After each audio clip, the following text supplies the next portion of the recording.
बिहार चुनाव में NDA seat बंटवारे पर फंसा पेच, 13 अक्टूबर को पहली सूची जारी होने की संभावना। उस पर रामविलास के सांसदों ने चिराग पासवान को दिया सीट बंटवारे पर अंतिम निर्णय का अधिकार। बिहार चुनाव 2024 में एनडीए सीट बंटवारे पर सहमति, 13 अक्टूबर को पहली सूची जारी करने का अनुमान। चुनाव प्रचार के बीच तेजस्वी यादव का बड़ा ऐलान, हर परिवार को 20 महीने में सरकारी नौकरी देने का किया वादा। कांग्रेस ने नीतीश सरकार के खिलाफ 42 पन्नों की चार्जशीट जारी की, विकास और अपराध पर उठाए सवाल। बिहार महागठबंधन में मुख्यमंत्री चेहरे पर सस्पेंस जारी, कांग्रेस ने कहा सामूहिक फैसला होगा। बिहार चुनाव में महागठबंधन के चेहरे पर बोले पूर्व सीएम भूपेश बघेल, कहा तेजस्वी यादव महागठबंधन के मुख्यमंत्री पद के चेहरे हो सकते हैं। प्रशांत किशोर ने बिहार चुनाव के लिए जारी की 51 उम्मीदवारों की सूची, खुद की उम्मीदवारी पर चुप्पी। सीट बंटवारे को लेकर बोले गिरिराज सिंह, कहा एनडीए में सब कुछ ठीक है, सीट बंटवारे पर कोई विवाद नहीं। तेजस्वी यादव के झूठे वादों पर संजय मायूख का हमला, कहा चुनाव जीतने के लिए सच बोलना जरूरी। कांग्रेस ने बिहार सरकार पर हमला, कहा नीतीश कुमार की सरकार ने अपराध और भ्रष्टाचार को बढ़ावा दिया। बिहार बीजेपी अध्यक्ष दिलीप जायसवाल का बयान, कहा हमने उन सीटों के लिए उम्मीदवार पैनल तैयार कर लिया है जहां हम जीतने के नाकाम रहे।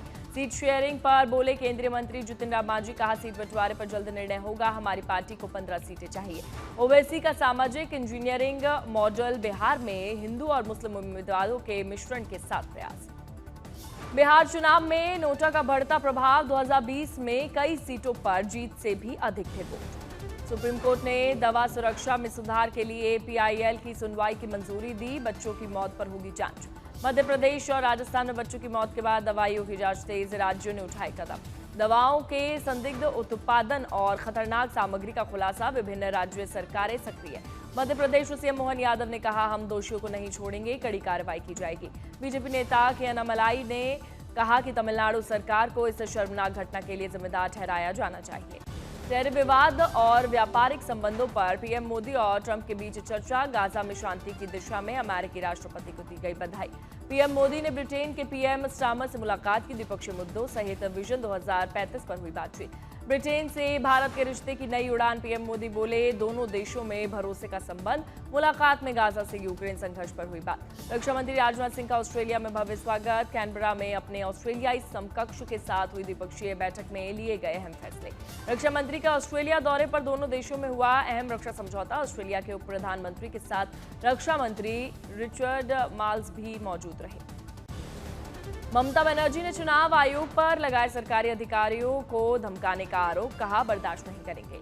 ममता ने एसआईआर को एनआरसी प्रक्रिया से जोड़ा, बीजेपी पर लोकतंत्र से खेल खेलने का आरोप। शुभेंदु अधिकारी ने ममता बनर्जी के बयान पर की सीईओ की सुरक्षा बढ़ाने की मांग। बीजेपी नेता ने ममता के बयान को बताया जनता को गुमराह करने वाला, कहा बंगाल में फर्जी वोटर्स की संख्या सबसे ज्यादा।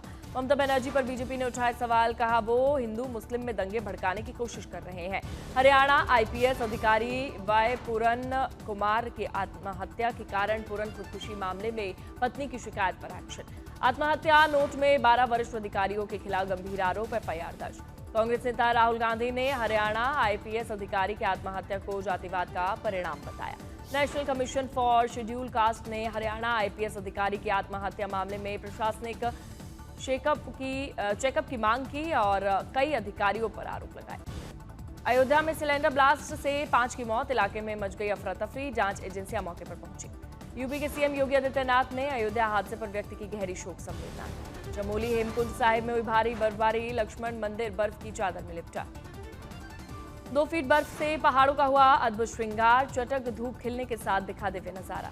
दार्जिलिंग में भारी बारिश के बाद दिखा तबाही का मंजर, बारिश से हुई बर्बादी में कई लोग हुए बेघर।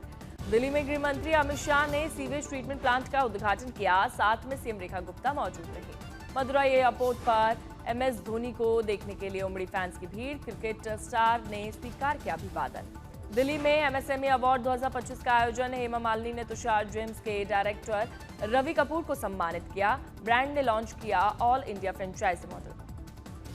मुंबई में टेनिस प्रीमियर लीग के 7वें सीजन का हुआ आयोजन, कार्यक्रम में सानिया मिर्जा, अभिनेत्री सोनाली बेंद्रे और रकुलप्रीत सिंह ने की शिरकत। केदारनाथ धाम में आने वाले तीर्थयात्रियों ने तोड़े पिछले रिकॉर्ड, अब तक लगभग 16 लाख श्रद्धालुओं ने किए बाबा के दर्शन। भगवान श्री राम की जन्मभूमि अयोध्या एक बार फिर से रचने जा रही है इतिहास। दीपोत्सव में 28 लाख दीपों के साथ एक नया विश्व कीर्तिमान बनाने का लक्ष्य। रांची में मुख्यमंत्री हेमंत सोरेन और विधायक कल्पना सोरेन ने किया 25वें जेसोवा दिवाली मेला का उद्घाटन। देश के अलग अलग राज्यों के बेहतरीन कपड़ों की लगी स्टॉल। दिल्ली में महापर्व छठ से पहले साफ दिखी यमुना, नहीं दिख रहे यमुना के झाग। राइस और FICCI ने नई दिल्ली में प्रेस कॉन्फ्रेंस आयोजित की। K-12 एजुकेशन सिस्टम पर चर्चा, नई शिक्षा प्रणाली के सुधार पर विचार विमर्श।